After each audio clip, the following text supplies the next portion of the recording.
The sum of all positive integers m such that 13 factorial over m is a perfect square can be written as 2 to the a times 3 to the b times 5 to the c times 7 to the d times 11 to the e times 13 to the f, where a, b, c, d, e, and f are positive integers. Find the sum of all these 6 numbers. Right. So 13 factorial over m has to be t squared, or 13 factorial is t squared times m.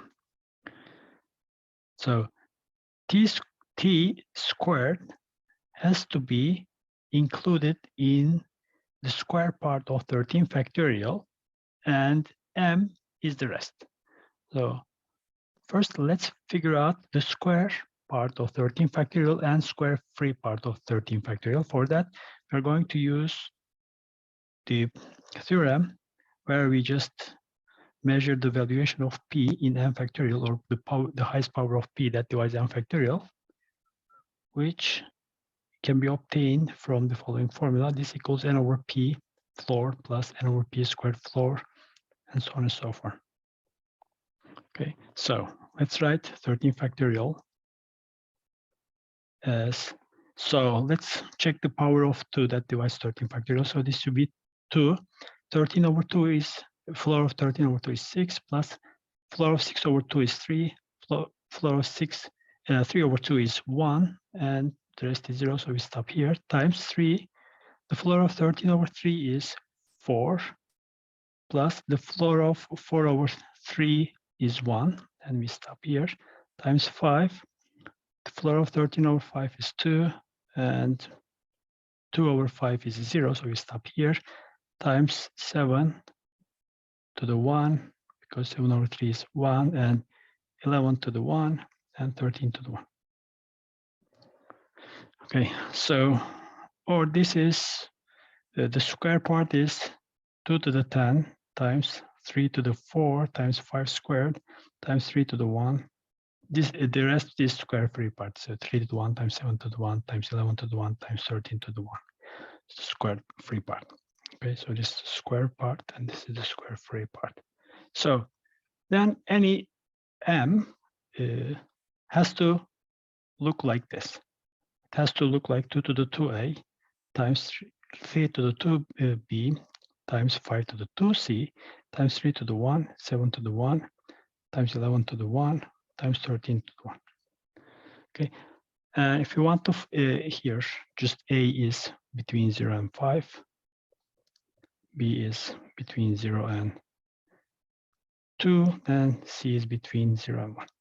Okay, so let's find the sum of all such terms.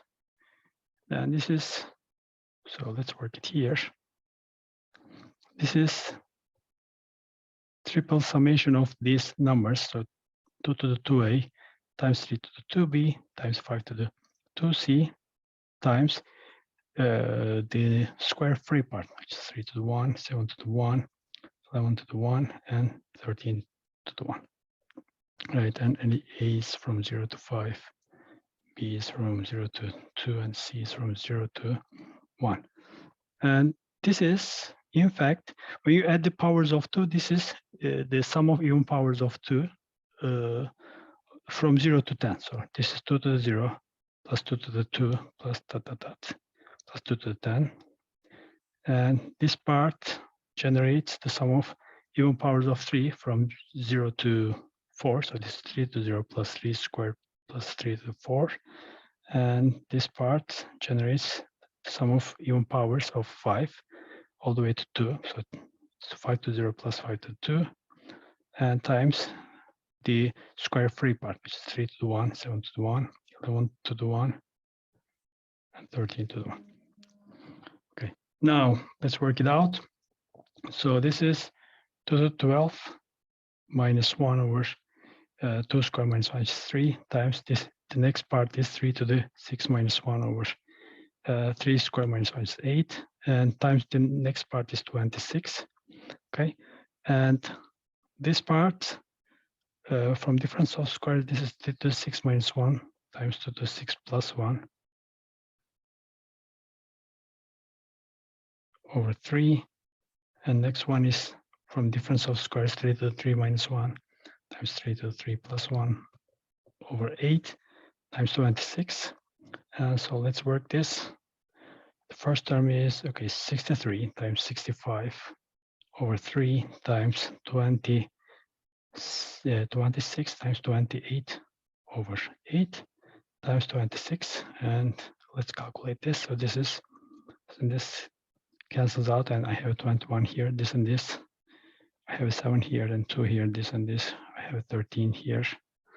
And everything equals 2 to the 1 times how many? 3 to the 1 times 5 to the 1 times 7 squared times 13 cube.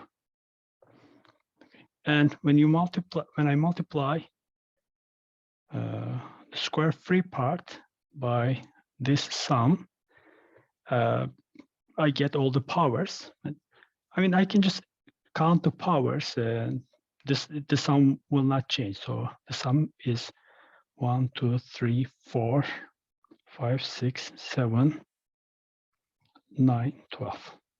And 12 is our answer.